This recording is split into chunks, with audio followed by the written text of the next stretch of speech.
All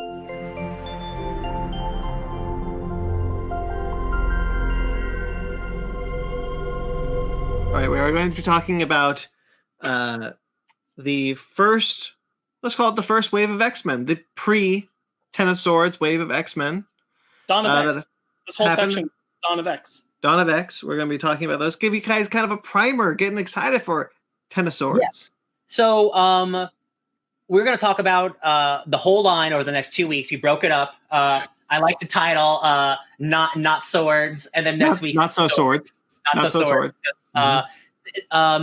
Not every book touches on the X of Swords stuff as much.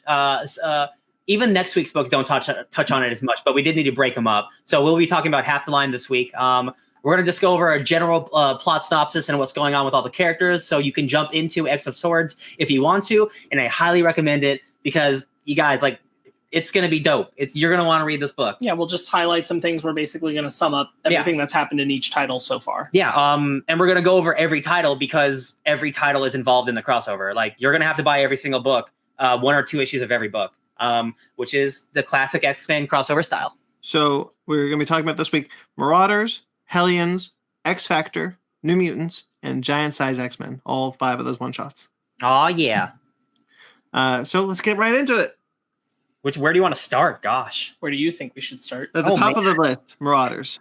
Yeah, why don't we start with Marauders? All right. Hey guys, Marauders is a good book. Did you know that? Marauders was the one that got me hooked from the get-go. I've never read any. So we are. I'm sorry.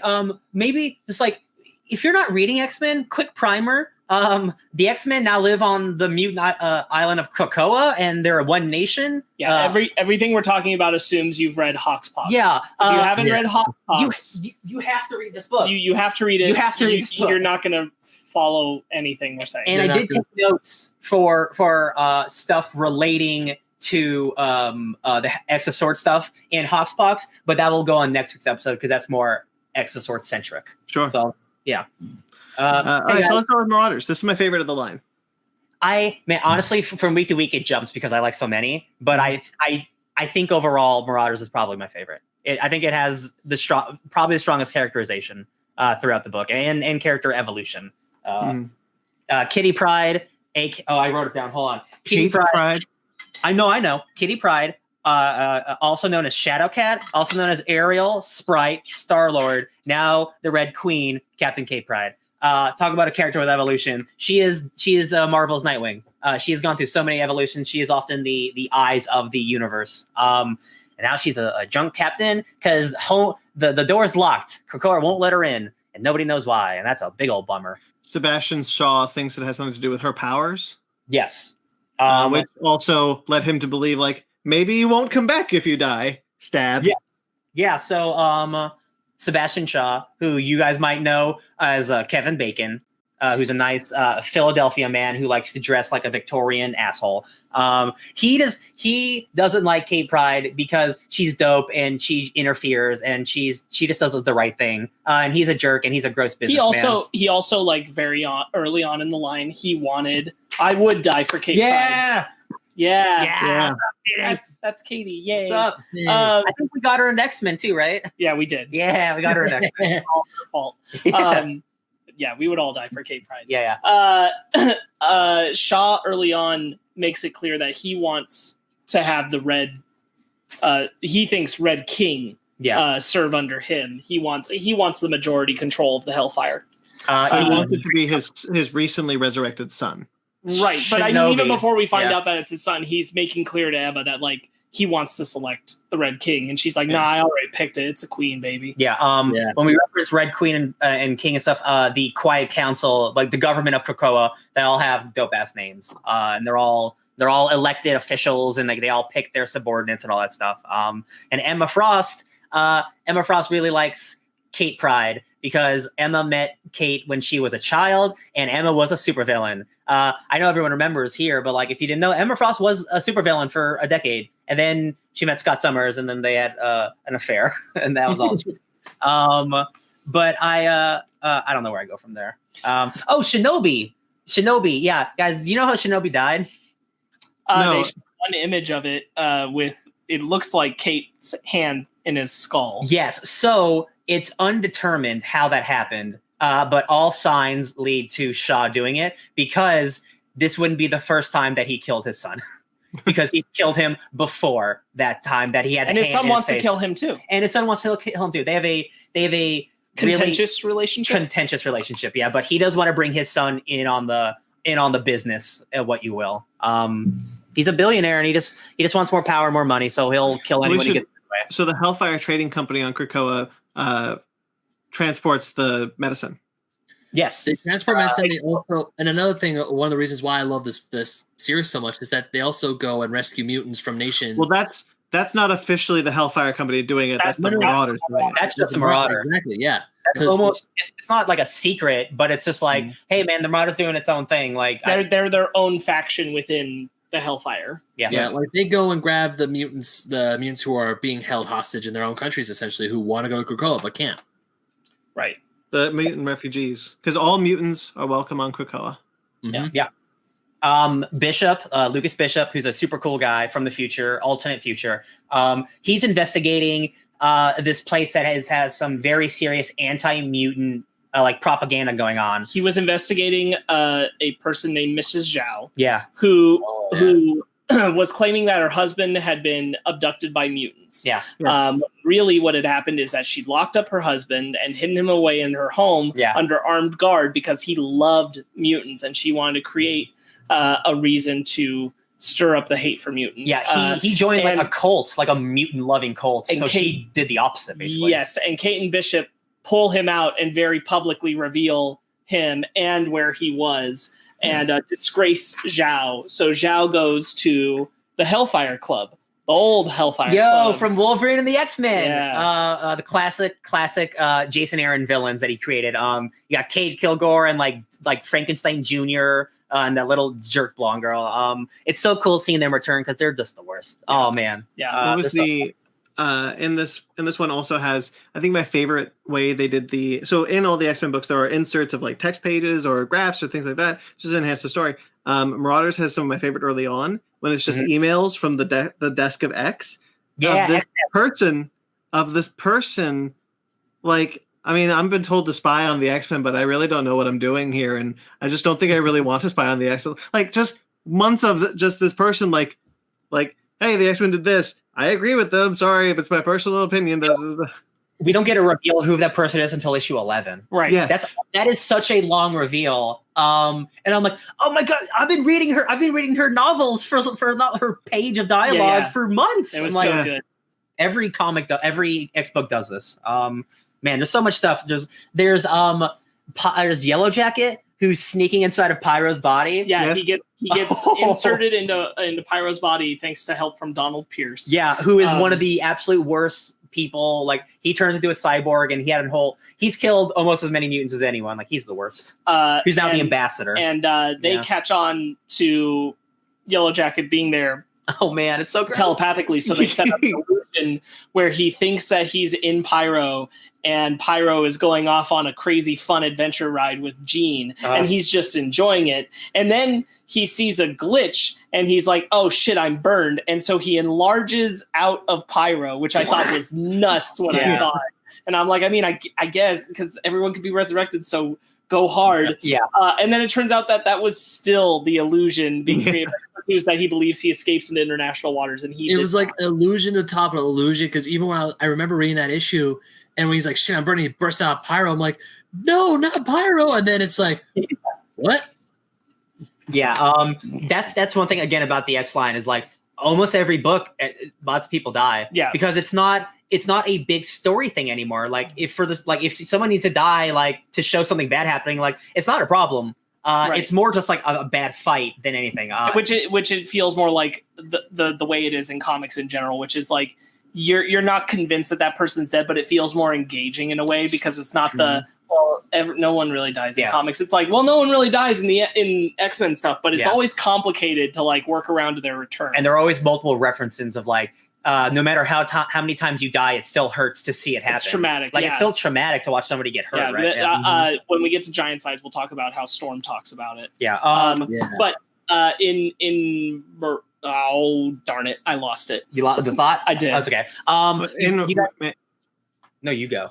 In Marauders, Kitty is killed.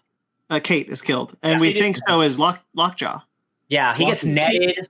That Lockjaw issue is so good. Lockheed. Oh yeah, Lockheed. I was going with it. Yeah. Importantly, Kate's death is the only one where you're kind of on pins and needles about it because they're not sure they can resurrect her. Yeah, and they don't know why. They've tried so much, but they don't know why it's not working. They tried 18 times until and Shaw was fairly confident they couldn't. Yeah, too.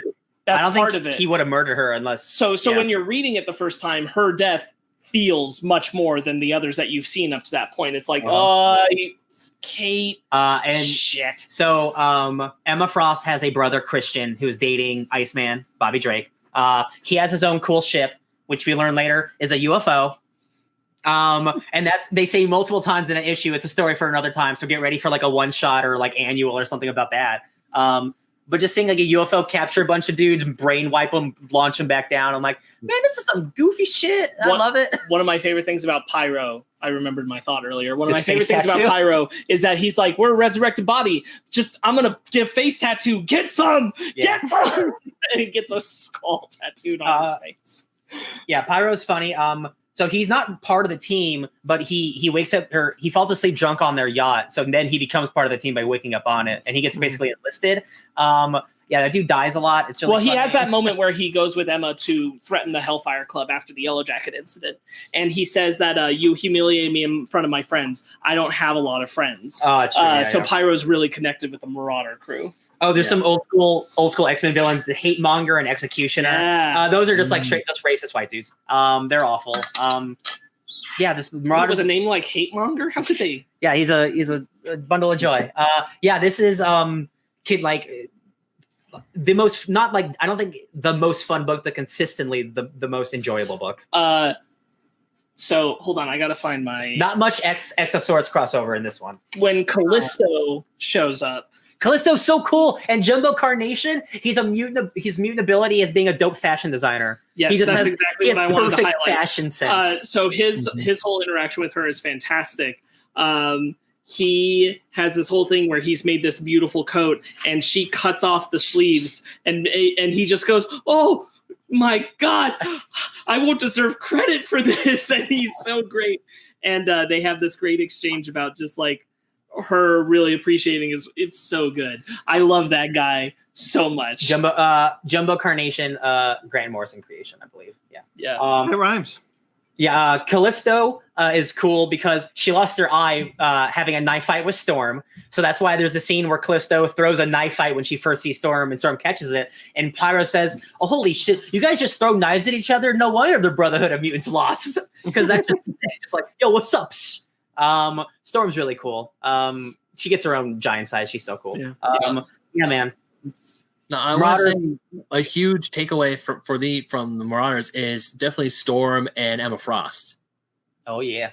Like one of the reasons why I keep buying, I'm glad this book is on my pull is as much as I love Kate Pride when she's captain, there's a whole long stretch of issues where she was still dead. It's 5 issues where she's dead. Issues where she was dead. And then Emma Frost and Bishop and Storm picked up the slack, and I loved reading their stories, continuing on, trying to like Kate's gonna come, and them still holding on to the hope that Kate's coming back. I really enjoyed that it was Lockheed who told Emma who killed Kate. Yes. Yeah. I like that moment a lot. Yeah. I like that moment too. The moment between Emma and Storm when they first talk about Kate dying is so powerful and so strong. And like Emma being vulnerable. There's a whole section where Storm comes at her because she's so pissed. Yeah. And then it ends with them hugging over. Exactly. That's what I mean. Yeah. Kate's a really important character for a lot of people because she's not as young as like the New Mutants, but she is definitely like the younger generation. Like she is like the first kid generation, really. And seeing her grow up and like get 2 different sets of knuckle tattoos. Marvel like just being really cool and be like, yeah, Kate's bisexual. Like, yeah, like we're just gonna, it's cool. So there's no big deal. There's this whole section where we focus on Kurt writing her letters as she's gone. Oh, it's so sweet. Which is really, really sweet. Kate is eventually resurrected when Emma realizes that they've been waiting for her to break out, but she needs to be phased out of her husk. and now they know how to. So does that mean her. that she's been dying in there, clone style, they said Prestige? that all of her clones have been drowning, waiting to be able It's to the Prestige, yeah. See, that's fitting. Sorry, she drowned in real life too. Yeah. Oh, that's good. Yeah. But they are finally able to resurrect her, and very quickly, her and Emma are having discussions about how Shaw made the first move. Yeah. And in the most recent issue, there's this big celebration about Kate being alive and riding horses, she's reveling in it and everything. But she really doesn't want to be there. She's focused on punishing the man that did this, who he snarkily comes up and pretends like there's no issue, wants to give her alcohol, all that stuff. So she's like, nah, man. And she leaves with Ileana, and she goes get some new tattoos. Ileana arrives with a marching band playing a Spanish song called De Contrabando.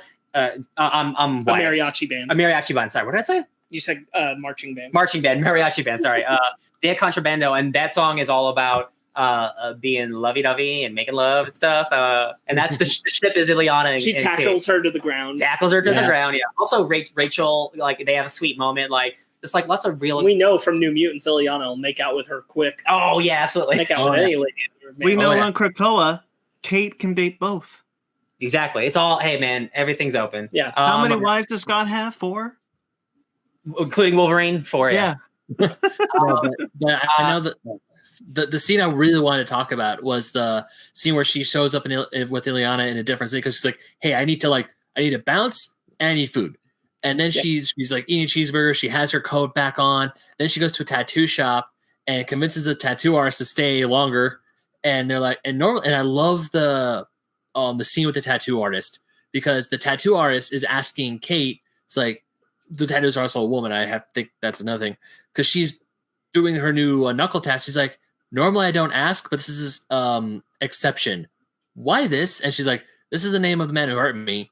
And the tattoo artist goes, I understand.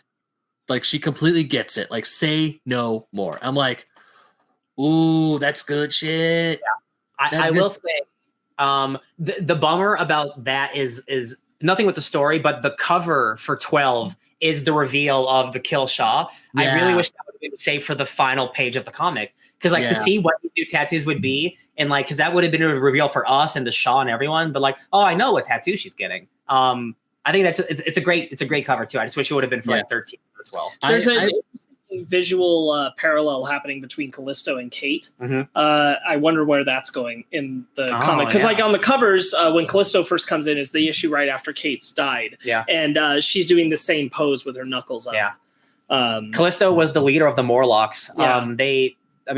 I guess you could say they kind of have some stuff in common. Yeah. All right, let's move on to Hellions then. Oh, Hellions! The Suicide Squad, so good, you guys. One of the younger titles on this list. That was issues 1 through 12 of Marauders. We're now talking about issues 1 through 4 of Hellions. Whoop, whoop, whoop. Did I read issue 4 of Hellions? I think I forgot. That's okay. Damn, I must. That's okay, man. Don't worry. I read issues 1 through 3, and then 4 came out this week. Yeah, don't worry. Hey, you did plenty of homework. You're fine. Guys, Hellions. I think this. If this book continues on its path, this will be my favorite book because this is really like haunting and like really gross, but also like can be really beautiful and like team building. It's such a has so many conflicting tones and I really like it. It's really funny at times. I think Zeb Wells is just like really good writer. Sinister is a lot of fun. There's a moment in the end of the 4th issue. It's most freshest in my mind. But yeah. There when the nanny.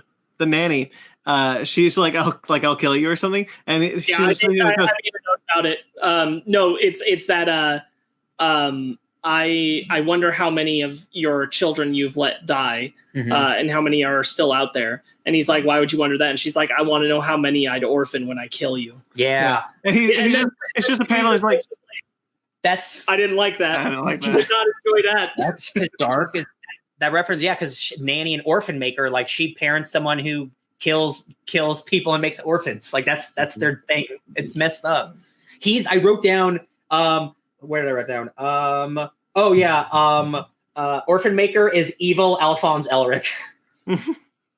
He's a kid trapped in like he's not trapped, but he has like the mentality of a child, but he wants to murder and he needs a nanny, but she also kind of wants to murder. It's messed up. It's cool. Yeah. Alex Summers, Alex Summers is really interesting because he's still dealing with mental stuff from the event Axis, where heroes were switched to villains and villains were heroes. So this is stuff from like over 5 years ago that they're still dealing with because that character hasn't been tackled very much or well. I think I read the Uncanny Avengers run that happened after Axis. Oh, I believe it. Yeah, that's the Dugan or the Remender? Remender. Oh, that's some of the Apocalypse twins? Yeah. Yeah. Because I remember that, because one of the things I remember about Alex is that he has a son in an alternate future that Kang took from him. Ooh. And he had it with Janet Van Dyne, I think. Yeah, that's specific to that arc. Yeah. That's some cool stuff. Yeah. I remember that. Yeah, you're right. You got it. Empath is one of the worst. He has no empathy, which is funny because of his name. But, he causes people to like. He's basically Psycho Pirate from DC. He causes them to feel a certain way about somebody. Yeah, so he messes with the nanny to make her attend to Greycrow instead of Orphan Maker. And so he shoots him for it when they're on the mission. He's just like, F that, F you. Yeah, I don't want to deal with this jerk. And Psylocke's just like, paperwork. Yeah. But then he's like, I warned him. Yeah, Psylocke's on this team. Not Betsy Braddock, Quanon. Or do you remember how you pronounce it? It's not Quanon. It's like, I think it's supposed to be Kanan. The W is silent. It's like a weird, it's a new understanding pronunciation thing. But the original Psylocke is here basically as the babysitter. Yep. Not the Netflix show. You got Wild Child, who's basically mini Sabretooth. He's just savage, just a savage little man. Like you have to prove that you're the alpha for him to listen to you, which I actually thought was pretty neat. Because when Psylocke is like, they're in Sinister's abandoned clone factory, and then they're like all these monsters come out of nowhere, and then because Psylocke's bleeding, she's like, oh, "This can't get any." Damn it! I had to say they're not monsters. Or they're not monsters. They're clone. They're the original Marauders. They're the original Marauders. Yeah. So real quickly, so they're run by Madeline Pryor. Yeah, Madeline Pryor. Madeline Pryor, who is a clone of Jean Grey that Alex Summers loves. Yes. Also, who was in a relationship with Cyclops. So both brothers have been with Madeline, which is whatever, fine. So I want to highlight the end of issue 4 when they're debating whether or not we should resurrect Madeline Pryor under the resurrection protocols, and the decision eventually comes to she's a clone of Jean Grey, not her own person. Yeah. Which is why I loved her being a villain, because her whole thing is like no one remembers me. Like I deserve to be remembered. Like I'm a real person. Like remember, like if I have to do all this shit so you guys recognize that I exist and that I'm my own individual, I'll be the worst person imaginable. Yeah. And Havoc's so in love and on board with this that he cuts out his own mouth to talk to her and then kisses her with blood all over his non-existent lips. The beautiful body horror, like she makes his mouth disappear and he cuts it open and he's talking like this and like the words are typed with like blah blah blah. It's just so gross. And in midst of all of this in midst of all of this stuff with Havoc, you got the Marauder stuff going on. Then you also got Wild Child, who turns on the team because he's just sadistic. That's his nature, and that's why this book rules, because it's all about what do you do with the mutants that are in you can't. I can't use the word. When you can't rehab them, rehabilitate. Thank you. When you can't rehabilitate them, what happens when people are just so bad? There's nothing you can do about it. How do you bring them back into society? It has Suicide Squad like flavors, but like I think it's like it explores a much cooler aspect of it being Krakoa and stuff. These 4 issues are really great. I think this is the first arc is 4 issues. I think it feels like it reached an end. Yeah. I think Madeline Pryor is really cool. Yeah. I'm pretty sure we're going to get more of her sometimes somewhere in the X-Men books, because I think the exploration of the cloning stuff. Yeah, Grey Crow goes on a mission to destroy all these like zombie Marauder clones. His old teammates, his old love. At the end, after all the zombies are like possessed by Madeline Pryor, right? And then they're reverted back, but they're still zombies. And John Greycrow's love is like, John, it's me. Like, what are we gonna do about this? And he just shoots her because she's a zombie, and like that's what he does. And I'm like, he was a horrible villain, you guys. Like Greycrow, his name was Scalp Hunter, and they changed his name for this because he murdered Morlocks. Like he's a bad man, like a very bad man. Like this whole team is full of people who are all super villains. They're all fantastic in the worst ways. This is a cool book. All right. X Factor. The Madeline Pryor debate is brutal. Havoc went crazy on Did I do that? when he killed Madeline. Yeah. That's going to have some ramifications for sure. Yeah. For sure. X Factor.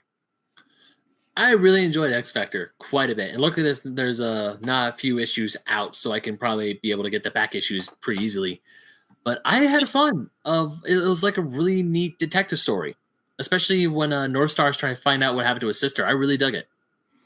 First issue is one of the better first issues I think that the X line has. Yeah, for real.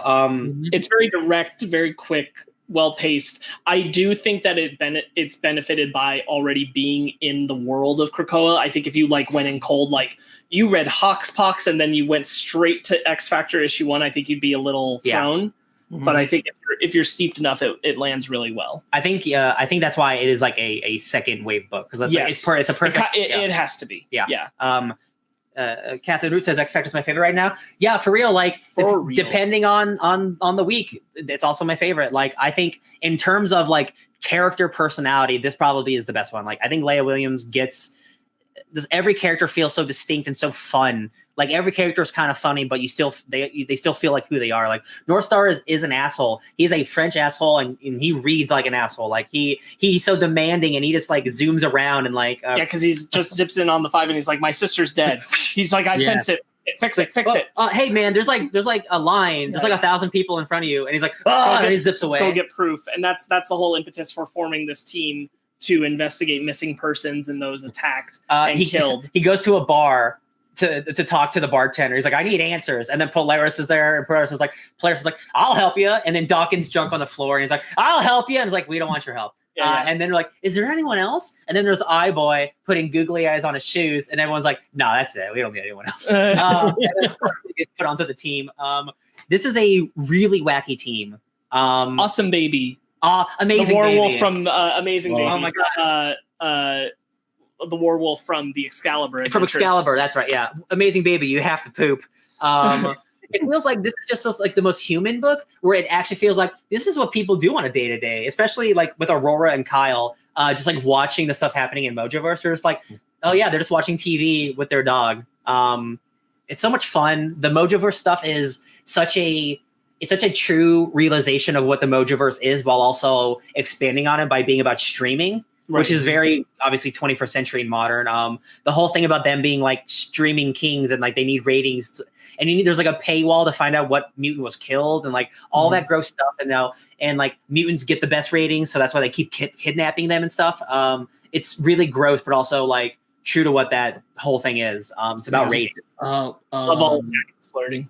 He's so horny. Oh my god, this is the horniest X-Men. This is the horniest Marvel book maybe ever made. Like for real, it is blatant, and I'm like, I cannot believe. Like after that first issue, and it continues in more issues, but I'm like, I cannot believe they allow this. Like it's so horny.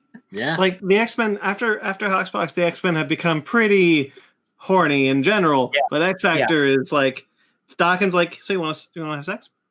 Yeah, and it's like pulling down his pants. So you want to see the rest of my tattoo? I'm just like, oh my god, Dawkins, no. Yeah, and it's so funny that character. I don't need to wear a shirt because I am perfection. No, understand me. Yeah. The part that when he's talking to Aurora is like, what Pokemon are you? And she's like, what? Oh yeah. Do you know what Pokemon are? And she laughs, and he's like, okay, you do.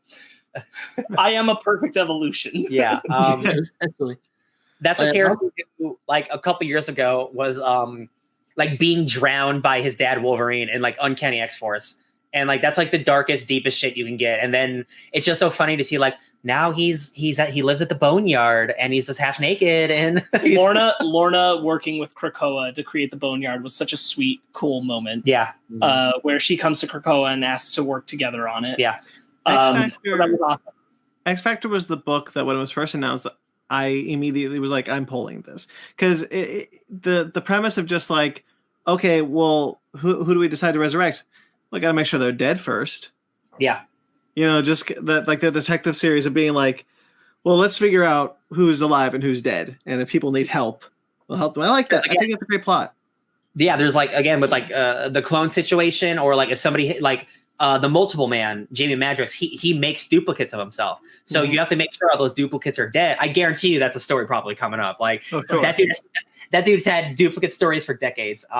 So we are discussing 1 through 3 of X Factor, and up into this latest issue, we find out the tragedy of Shatterstar. Oh man, yeah. That's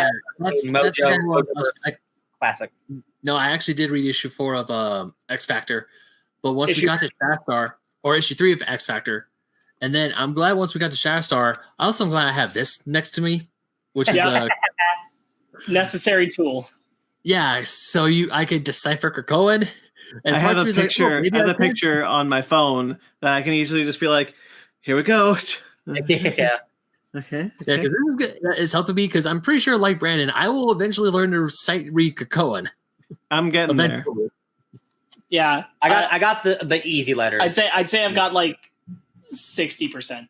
I think Ryan's 100% right. It's only a matter of time till there's an entire issue in Krakoan. So I said better that. you get that in your head. Yeah. I said that. No, Ryan said that.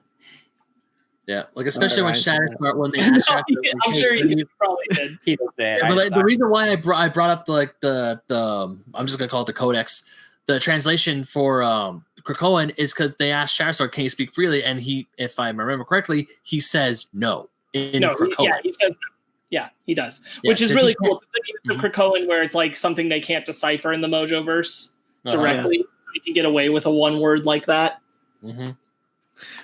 Because it's constantly followed by these streaming orbs. Yes. But he sent out communication, so much communication, trying to get them to come because he wanted them to know what was happening, and he wanted them to get the other mutant that was there. He's because he didn't want Mojo to be able to examine her body. Yeah, Shatterstar is a send her into the clone. He's the #1 live streamer in the Mojoverse. Sure is a lot of cloning in a lot of places. Yeah. Mm-hmm. Cloning in Sinister's cloning. There's cloning on Krakoa. There's cloning guys, in the Mojoverse. Reading HoXPoX and then reading a lot of the stuff, I'm like, oh my god, setups everywhere. It's gonna be 10 years of X-Men. Oh my gosh. When I was going back through the Marauders in like issue 3, Kate makes a comment about is this some new faction inside the Mojoverse? And I'm like, yeah. All right then. New Mutants. Whoop. When this book first started, it was split between 2 writers, Jonathan Hickman and Ed Brisson. Yeah, we're going to go through issues 1 through 12, but I would recommend that we should focus only on do the Hickman stuff and the Brisson stuff. Space adventures, and then we'll move on because the rest of it kind of dovetails into the rest of the story. So yeah, they were broken up between, it was issues 1 and 2, and then it was 3, right? 1, 2, 3, 4, 5, 6. Yeah, it was. I understand why they did that. Because Rod Reese is an awesome artist, but he needs time. So they split it up. But yeah, we'll talk about the space arc first. Yeah. So go ahead. No, I remember when we did like the first issue of all of X-Men or like all the X-Line when we did the first issues. New Mutants, I was kind of on. I'm glad to say I retract that statement because I love the space adventure. I love Roberto da Costa, and I love how he's trying to get in bed with Deathbird. And also, I love his recaps. His recaps were I was laughing when I was reading his recaps. I thought his recaps were freaking hilarious. The recap in the last issue where he recaps an issue that doesn't exist, and then it's revealed to him that he's mixed up, and he's like, "No, this is issue number 6," and it's like, "Yeah, but issue 5 was about a different adventure." And he's like, "What? You mean there's another New Mutants comic and I'm not in it?" Yeah.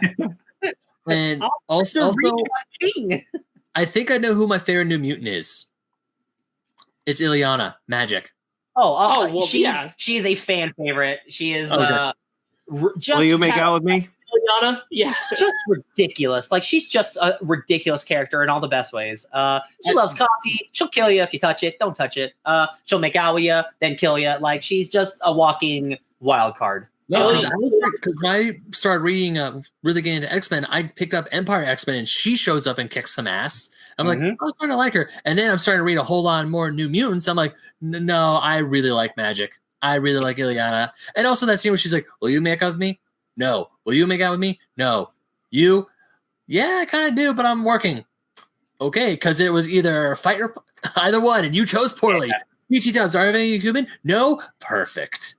So the New Mutants, they have a space adventure to do, and they need a ride. All they wanted, all it started with is Sunspot just wanted to see Sam. Yeah, Sam's hanging out in space in the Shi'ar Empire. Hanging out with his So lady. they get a ride on the Starjammer. I love, guys, Corsair and the Starjammers. They're so cool. I love them. They have a fun time with the New Mutants. The New Mutants get kicked off their ship because they botched their mission about an egg, which comes up later. Yes, which comes up later. Bobby's kind of a jerk. Although he beat him fair and square in that game, so but he gloats about it and stuff. But anytime the Starjammer show up, great. Also, they ruin that one dude's plans. Ileana chops off the guy's arm, they just mess up the ship. Oh yeah, like he punches her in the nose, and he cuts off her arm, and he's like, "You cut off my arm." Yeah, but you have a robot arm. This is my real nose. I can't replace this. Well, I mean, you're the X-Men, whatever. I think all that Starjammer stuff is great. They get landed in jail, and then they call a space lawyer. They get visited by the greatest Al Ewing creation of all time from his Rocket Raccoon miniseries, Murd Blurdock. I cannot believe that character showed up again in a comic book. It's ridiculous. I had a feeling that was like the alien version of Daredevil because I saw him with the glasses and the cane. Oh yeah. And then even when they're writing things, like they literally got the worst space lawyer money can buy. Guys, justice is blind, and so are we.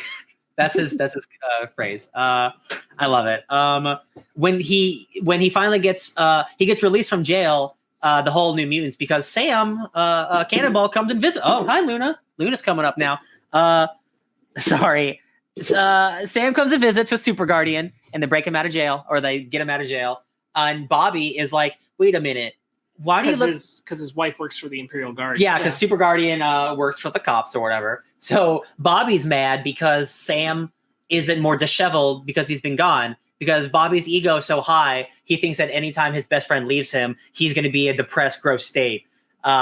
And it turns out Sam's actually happier without him almost. And I think that's just really funny. The Bobby's like, "Wait, you look so good. What's going on?" Yeah, I thought that was was supposed to be a mess. Yeah. And then Super Guardian punches him. "Honey, will you do the honors?"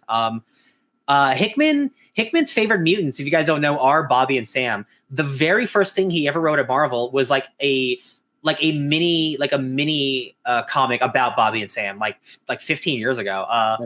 He wrote them so much in the Avengers run, even though they have no reason to really be Avengers. He just loves them so much. He writes them so well. They're so funny. Their dynamic is so good. I think he does all the new Avengers great, but like they have a special friendship that's just really good. Mm-hmm. Yeah, Bobby's whole obsession with Deathbird is very entertaining to follow. Hot bird lady. There's a whole plot about like finding out that there's a plan to assassinate Deathbird, and it's all a trap, and they have to bust it, and that ultimately helps them get in good with the Shi'ar Empire, which allows them to plant a flower from Krakoa there. Yep. Yeah. And Sunspot decides to stay in space. He buys the building. He buys the building that Sam and his wife live in. So, they have a sweet house. Oh yeah. Deathbird and Bobby start making out, and then she stops and punches them, and then she starts making out again.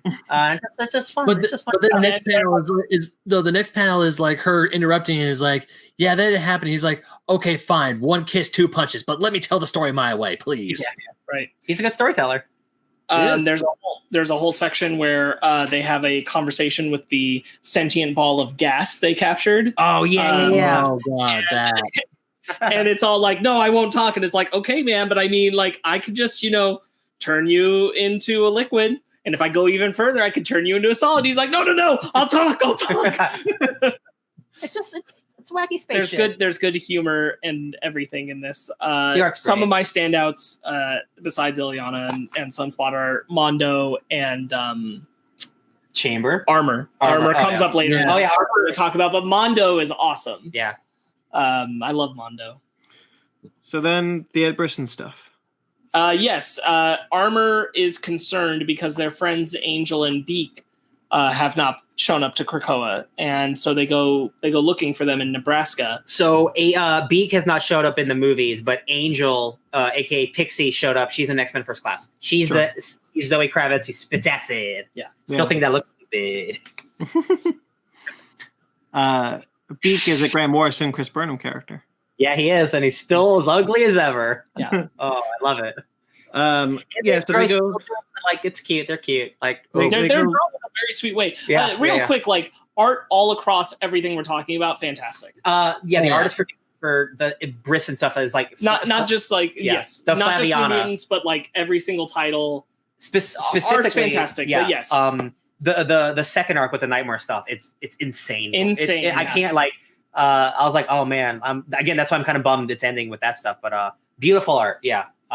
So they go to find their friend. They bring Maxine and Manon, who are Ed Brisson creations from a X-Men event from a couple years ago. He wrote. So they're relatively. They bring the cure for Alzheimer's that Krakoa has created. Yes. Because they've realized that Beak hasn't left because his father is sick. Yeah. Yes. And so they heal him with Krakoa medicine, but before they can get gone, Tumolo of the Baghen cartel. I have it. The evil. Yeah.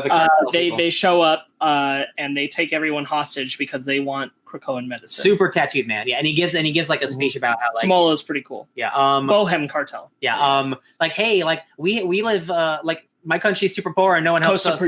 Costa Perdita. Yeah, like no one helps us. Like we tried the best ways we can, and no one wants to help us. So we're gonna take it. It's worse than that. What it is that he tells a whole story about how they were sick. Yeah. And an American man came up with the cure for the disease, but he wouldn't give it to them until they paid a huge amount of money. And so then the death tolls kept rising, and the price on the medicine kept rising. And he said no one should have that kind of power. And then it's like, well, why are you taking this out on mutants? Go take it out on him. And he's like, oh no, he's. We already did. And then it's like, look, if you want the medicine, just tell your president to take the deal and recognize us as a nation, then you have it. That's it. And he's like, I don't want him to take the deal. I want the profit. Yeah. I want that profit. That kind of holding the medicine profit. Mm-hmm. That's what he's really after. Pharmaceuticals are bad. It's not about 100% about the people. It's about the profit. Pharma's bad. That villain in the Nebraska storyline just kept getting worse because when I first saw him, I thought he was because they actually mentioned Docs, a website that is going to be brought up later. Yep. And I'm like, how'd you find us? Oh, we found this website, Docs. Keeping anti-mutant on Krakoa. Yeah, which is an anti-mutant website. And then, because I thought these guys, like when these guys just showed up and the dude was like all tatted, I was like, oh, they just must be like Nebraskan rednecks who just don't like mutants. Yeah. But then as they get it, it's like, oh, they're a cartel. And then it just gets worse. He's like, yeah, just tell the president you can get the drugs. You're fine. He's like, yeah, but I want to get rich. He's like, you're just as bad as the other motherfucker. Yeah, they think they're doing good, but of course they're still, bad guys. They're a-holes. They're dicks. Yeah. The way they go out though is messed up. You guys don't know about Boom Boom before this comic book, right? No, I did not, and I really like Boom Boom. Boom Boom, much like Ileana, is a fan favorite because, dude, she just gets drunk and blows shit up. Like she's just. I do love Boom Boom. She loves her friends. Like, so but what much. I mean is, I love Meltdown. I love Firecracker. I love Dr. Madam Explode. I love Time Bomb and Boomer. Yeah. Again, I really enjoyed the Dr. Madam Explode because like I never actually called myself that. Dr. Madam Explode. I thought that was the greatest thing Sage has ever said. Sage has said some cool things, but the fact that she threw in Dr. Madam Explode, I'm like, that's awesome. Please keep that. Yeah. Boom Boom's great. Boom Boom eventually comes to Nebraska when she realizes that Armor's been gone for 3 days. Yeah. And helps them to work on an escape, which ultimately comes down to help from both the Angel saying that she needs her collar removed in order to feed her kids properly, and then using that to blow collars off of Maxime and Manon. Yeah, who do some bad to control the guy to believe that his friend is a bad person, so they end up shooting each other and causing because Maxime and Manon are still learning how best to be parts of a team. And use their powers. So unfortunately, they don't go into those characters. I don't know if they don't look like humans who are mutants. They look like other, right? Sure. So I don't think they're just mutants, and I don't know again where their story comes from. But I wish if they aren't just mutants, they would give us some explanation. If there is no explanation, then they are just regular mutants. Well, but they don't have to be. So we know they have to be mutants. Yeah, because they can travel through the gate. But I mean, other species can be mutants, which is a weird, completely other subsection. But I don't think that's where this is going. Yeah. But hey, let's talk about how Glob was. I was gonna say, let's talk about how Glob was teaching them how to subdue a person and because we were friends. And, yeah. No, I guess I feel like they feel a little otherworldly. I guess that's just because they're still young. I think part of it is just that they're young and they don't understand from wrong. 100%, which comes up more than once in this story. Yes. They're also informants for Shaw. It's true. Yes. Possibly not because of nefarious reasons, but because they don't know better. Yeah. But they are scary powerful. So Armor and the others are trying to teach them how to do good things. And they tell Beak. They are able to make it so that. I did not think that they would do Tomolo killing his parents. Because we hear the gunshots and then he's dragging his dad out and he says, the dad is saying he killed her, he just shot her, which is brutal. Yeah. And then in that moment, Angel goes off on him and she says, because I really liked it, we moved out here to get away from people so that we could live without folks staring and pointing at our kids everywhere we went, so that we wouldn't have to expose them to people like you. But clearly we can't escape it. This world is not for us. So we're going to Krakoa. You win, but there's no way in hell I'm going to let my husband die so that you can walk away from here, nor am I going to let you take his father from him. And she makes a threat about dropping that gun, but Tomolo is brutal. Yeah. It's all about the cartel. Yeah. And he flat out shoots their dad right in front of them and then kills himself. It's nuts. Yeah. That's like, I have a message and I'm going to send it. Because he believes that the Bohem cartel will get them back for it. Yeah. Ultimately, Shaw kind of kneecaps the Bohem cartel with the information from Maxine and Manon. He goes and he pays out their rival gang in Costa Perdita and gives them the medicine so that they can release it to the market, and makes it so that the Bohem cartel is basically going to become worthless. Yeah. Mm-hmm. Shaw's a shitty person, but that was a pretty cool moment. I was about to say, a lot of the times when I'm reading these books, I hate Shaw with a passion, especially because, he shot Kate. But the second he goes in and just does that deal, I'm like, hey, I'm the wrong mutant you should be talking to, because you effed up. And I'm here to tell you that I gave the drugs to the other guys, so you're screwed. And then his last line of mutants not to be effed with, I was like, that's pretty cool. Yeah, they so the two twin mutants make it so that Beak and Angel think that it's been months. And the kids. The whole family thinks that the Beak's parents passed away years ago. Yeah.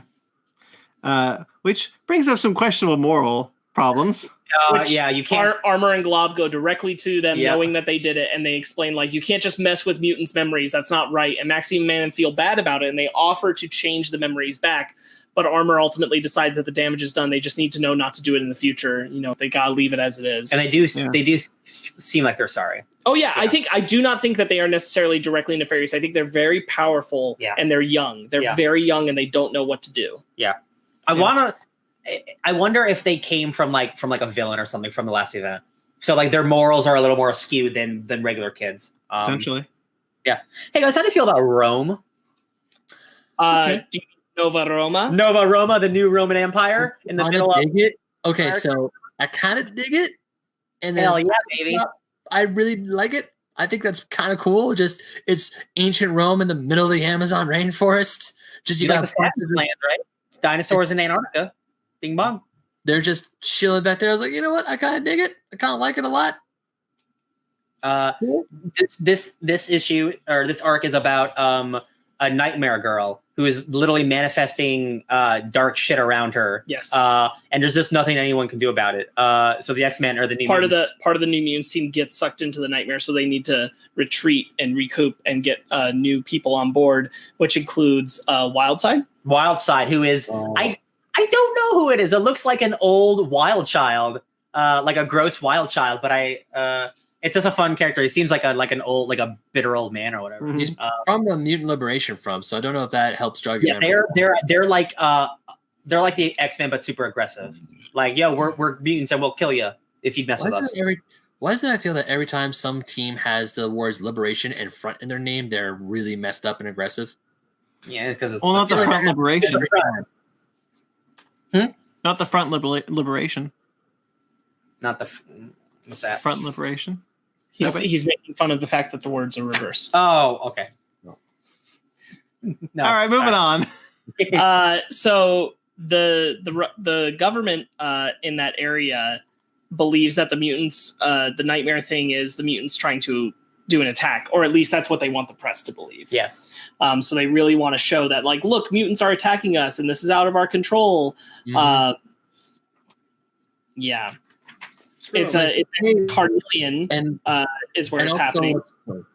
And also what's really messed up is the Prime Minister, when he gets woken up about what's going on, he's like, hey, make sure the press is there. And when the press does show up, he's yelling at the camera. He's like, keep filming. This is the mutants' fault. It's like, ooh, buddy. Yes. Yeah, exactly.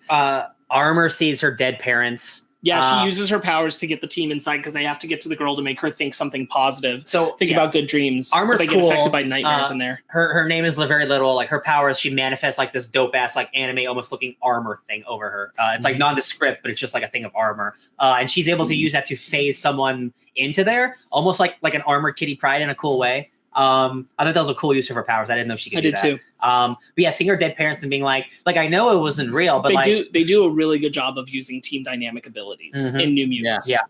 How they complement each other and work with each other. And I like as much as I love the Hickman space stuff, the promise of the New Mutants was like it is like New Mutants and discovering New Mutants. So I like that this arc or the Brisson stuff was let's find those mutants again. I like that stuff. I hope the Vita stuff, even if it doesn't, I would like to see more of that in New Mutants. Yeah. I'm on the same page. What was the arc after that? Right. So that arc goes all the way up into issue 11. And then issue 12 is the most recent, which is all about Illyana coming after Dox while Nova Roma is attacked. Oh, that's right. Yeah. Yes. So Dox, as we alluded to, is a website that. Real quick before we go too far in that, in issue 11, Illyana shows up because the New Mutants, after they save the girl, the moment that the nightmare is over, the military in that area moves in and they surround them with guns, and they're like, the mutants can't fight them and not get hurt, and they can't fight them and not hurt them and kill them. Yeah. And so their only option is surrender. But Illyana shows up and says, nope, no surrender, because she can speak Russian to them. And she's like, no, they came here to do you a favor. They helped you. This insult will not be forgotten. She gets them all out of there. She just portals out. Dope. Yeah. Like when Illyana shows up, her sword's on fire. I'm like, man, she is rad. She's so cool. Yeah.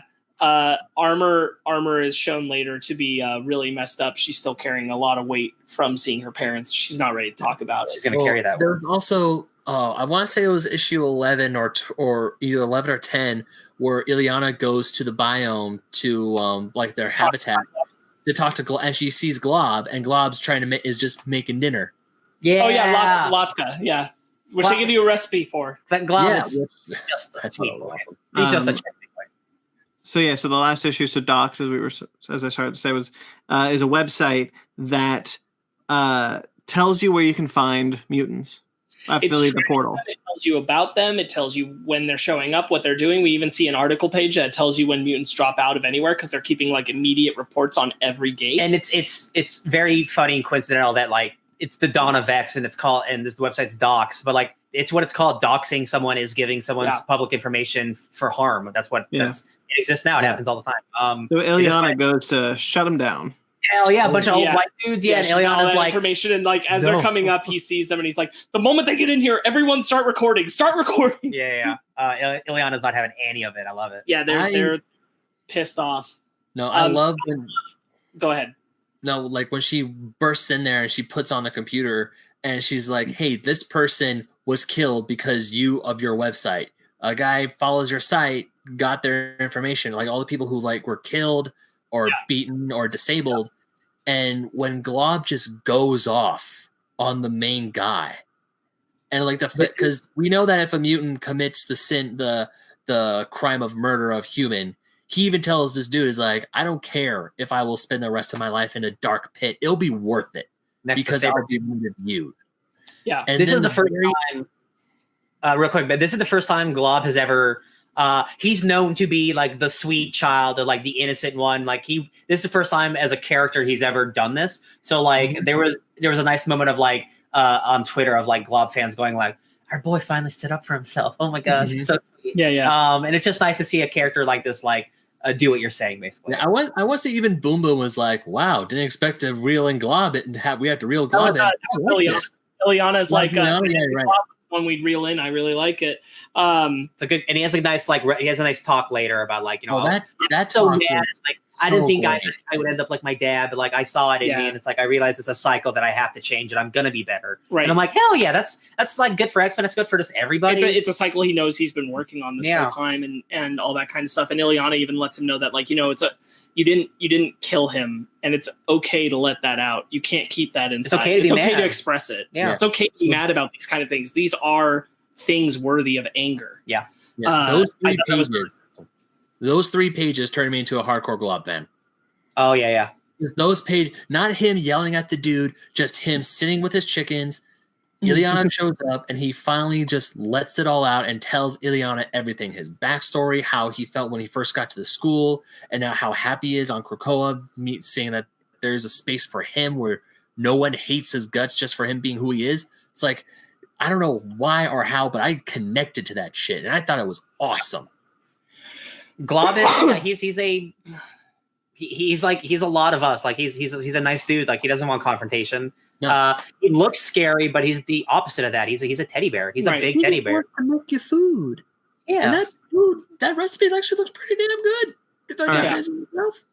Meanwhile, on Nova Roma, there's an attack happening, and it looks like most of Nova Roma is wiped out, except for a single person who is being tortured by this lady. We don't know who she is. Oh, wait, is this the crazy animal lady? Yeah. Oh, I forgot about her. The feral creatures. Right. And she puts a thing inside of him that will feed on his organs slowly. Through feeding, she develops and releases a secretion that helps repair the damage done by the feeding. She will keep you both alive and in a great deal of pain as she grows inside of you. Alien shit. I love it. The guy being tortured, that's Magma's dad. Yeah. Yeah. And it's messed up. Is his name like Aurelius or something? Like some Roman it's shit? Yeah, some Roman shit. Yeah. Yeah. We don't really know what's up with this lady yet. I assume she's going to be like the finishing arc before the new run. Yeah, but she's pissed about them having come and killed the creatures that were hunting the mutants in the area. Yeah. They're doggies. All right. And finally, the 5 giant-size X-Men issues. Giant-size X-Men! These are a bunch of setup stories for stuff that comes later, except for one I didn't expect to be a sequel to a giant-size book, which was funny. Storm was a sequel to Jean Grey and Emma Frost. Technically, Phantom X was too. Yeah, that's what I mean. Like they all coincided in a way. I was like, I didn't expect that. That's really cool. Nightcrawler and Magneto are more or less standalone. They are definitely those are the 2 setup ones for sure. Yeah. So in Emma Frost and Jean Grey, which is the first one, we are revealed. It's completely silent. It's a beautiful issue, but we are revealed that Storm is dying. She has a virus inside of her. Gorgeous issue. So yeah, unfortunately, there's not a lot to talk about because, like Brandon said, it is a silent issue, but it is without a doubt one of the most beautiful comics ever made. Yeah. It's called Psychic Rescue. Then. Yeah, it reminded me like when both Jean Grey and Emma Frost go inside Storm's brain. Their surroundings remind me a lot of the ancestral plane from Black Panther. For sure. Yeah, I saw that. Yeah.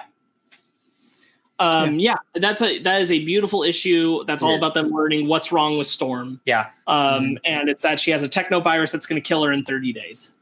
From the children of the Vault. Who were in a recent X-Men issue, but 2 are classic X-Men villains from a previous writer. So the Nightcrawler one was the next one, right? I think those were in order, but let's just go through Phantom X and Storm since it's all one story. Okay, I'll write down my question then for later because I don't want to forget it. Okay, so do Phantom X next? Yeah, so Phantom X. Another Grant Morrison creation. Phantom X is hella dope. He was raised to be a living sentinel to kill mutants. He's an anti-mutant person. He was raised in the world, which is an artificial reality where the worst crazy scientist shit can happen. And he spends decades going back in. Yeah. And asking if his brother? It's either his brother or clone because we see at the beginning. I wasn't sure which one it is. I think it's I think they're identical twins, possibly, or clone. If he wants to leave yet, and he always says no. Yeah. So this book is so good. Again, Rod Reese, who's just an insanely talented artist. You start with like the Howling Commandos. You get like the Humongnauts, who are like this super obscure team. You get 5 different generations of weird people going into this world. And we don't really know why, which is really fascinating. And the world keeps evolving and getting weirder. Yeah, and the world, more elaborate. No. and the world is a place where like your imagination is reality. Like you can make whatever you want. Like there's the one what's his name, Greg or there's the AIM scientist guy. It's something like that. Like Ned. It is Ned. Yeah, because that is a dude who he thinks he's betraying AIM for an unfathomable amount of money that Phantom X does not have. But that is really funny. Phantom X keeps going back to the world for unknown reasons, but he keeps meeting up with his brother or clone or whatever it is, and he keeps getting older and over. And it's over 50 years that this clone is getting older, while Phantom X appears to be the same age because he's a man-made mutant, basically. I thought this book, again, it's kind of like its own self-contained thing until the next issue.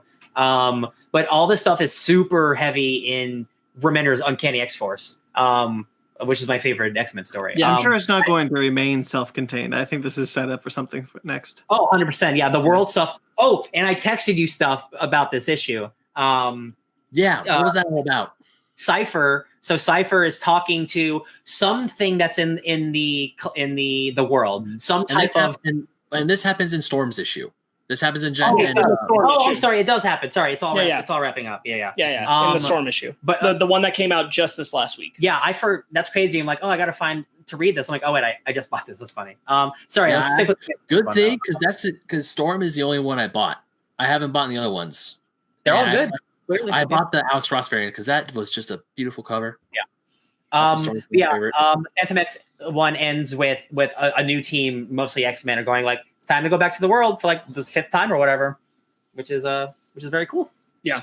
And then the Storm one has going back to the world for Storm because the cure is there. Yeah. So the end of Phantom X was teasing this. Yes. Which was a surprise and very fun. But yeah, they got the team of X-Men and Ned, who is their weasel into the world.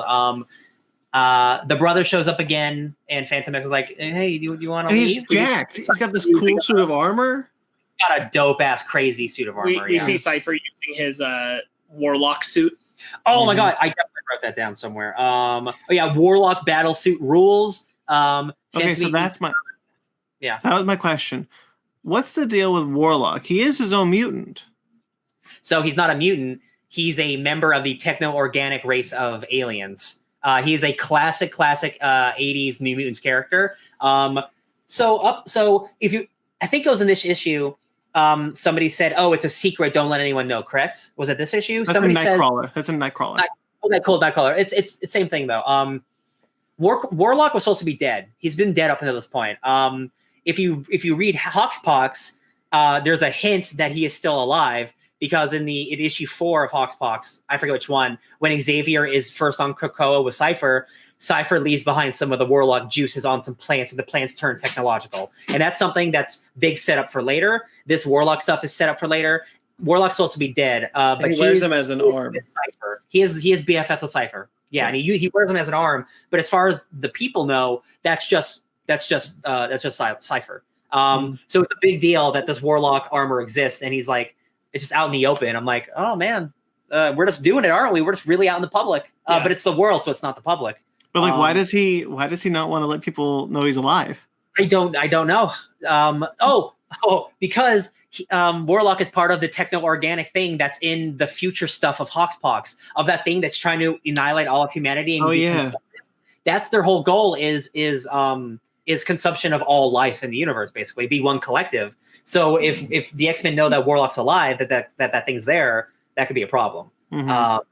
I completely forgot all about that stuff. Reading HoXPoX is before those stuff was great.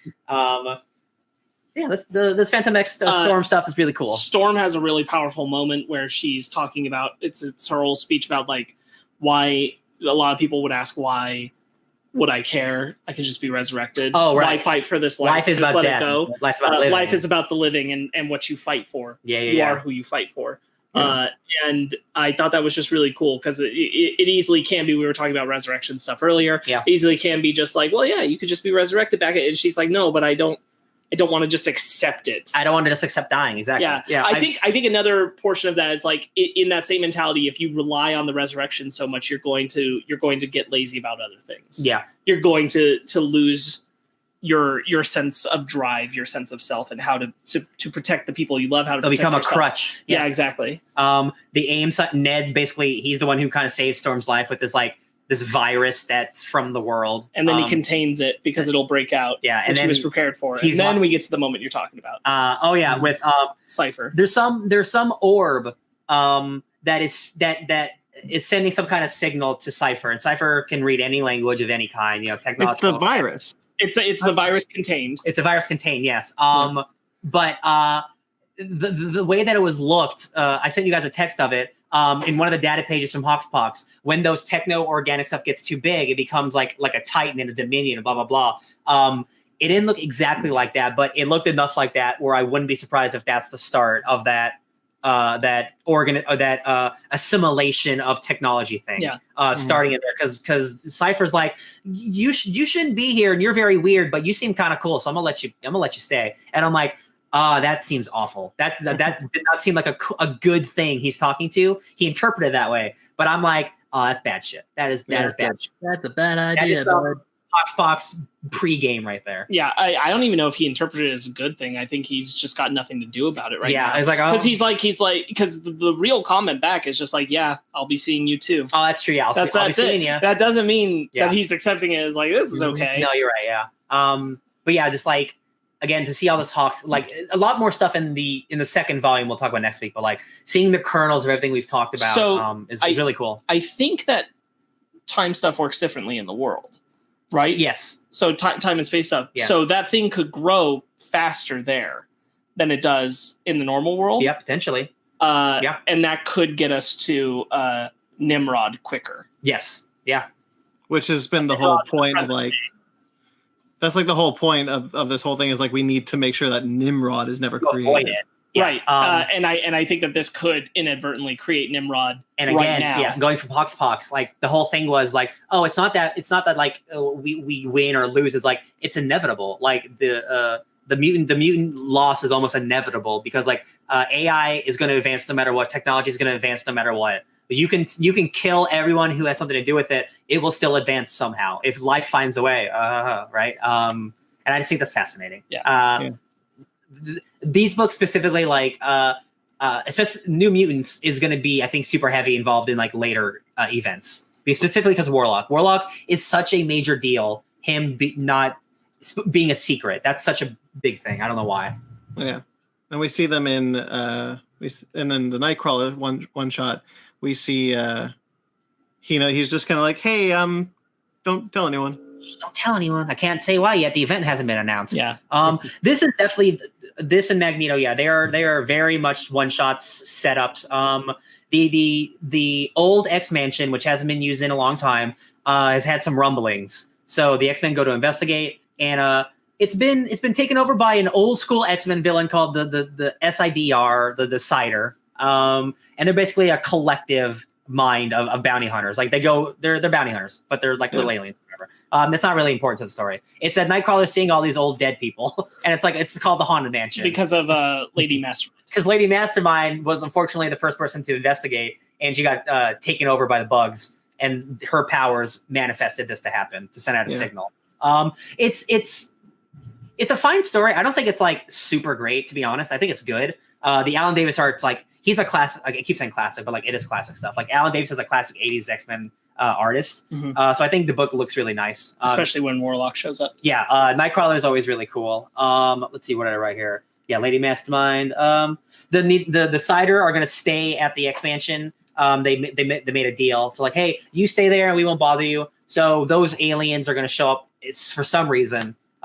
Space stuff and X-Men go hand in hand. I loved that there was an issue that addressed like what's up with the mansion right now. Yeah, because it's just hanging out doing. And they just left it alone. Yep. Lady Mastermind for it at all. Lady Mastermind is again like low tier villain. It's like it's nice they can just pop up and like, oh, there she is. Cool. It's like, oh, there she goes. And then the Magneto one is he's trying to get a lighthouse built for Emma. He's trying to build a special building on a very particular island, and he needs permission from Namor. Yeah. There's some. So he hangs out on that island for a while, waiting. It's the lighthouse with Willem Dafoe, Yeah. Willem Dafoe and Magneto. I love it. And the captain's like, he shows up. He'll just show up whenever. And Magneto's like, yeah, it's fine. I don't care. I got time. And then Namor shows up. He's like, hey, I need this eyelid. Like, I don't give a shit about you, X-Men. Why would I ever help you? Emma Frost wants it. Oh, she can have it. Namor loves Emma Frost. Yeah. Namor loves blondes. He's like, but you got to come do this thing with me real quick. Yeah, you got to go do an underwater zombie mission where we get a key. Let's lock and key underwater. We get a Kraken. Yeah, they fight a big old Kraken. But yeah, Namor, when they open the gate and Namor's like, Kraken. It's always a Kraken.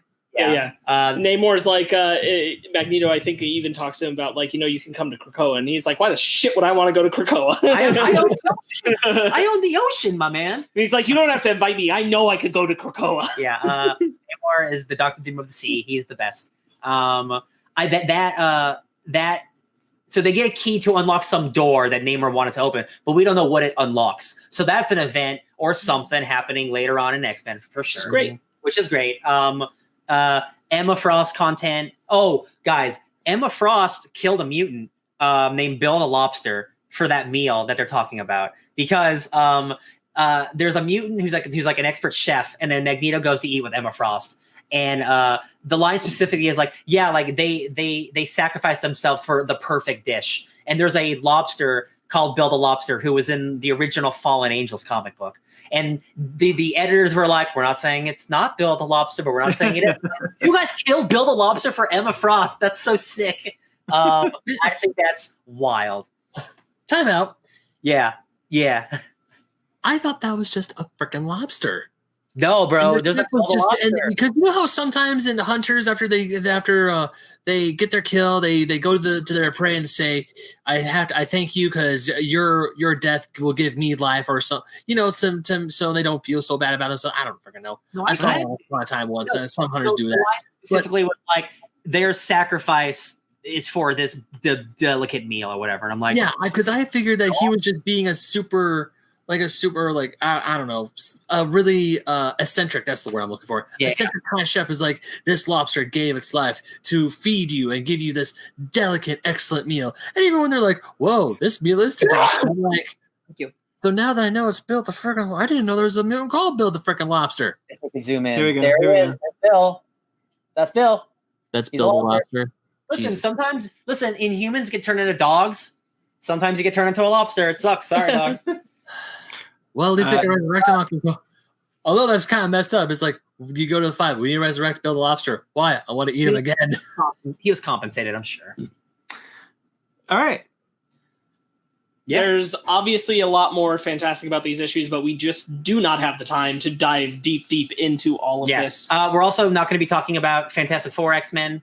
That is a completely standalone series that's not tied to X of Swords. That's just a fun crossover. But it's the thing you should read if you're into all this X-Men stuff. It's a Zdarsky Dodson joint. That's a hell of a good book. Same with Empire X-Men, which we are also not discussing. Yeah, that's a tie into an event. But that is also solid and growing part of Krakoa stuff. You should definitely pick up the Fantastic Four X-Men stuff. It's really good, as well as Empire X-Men. At first I was like, Plants vs. Zombies, but X-Men style.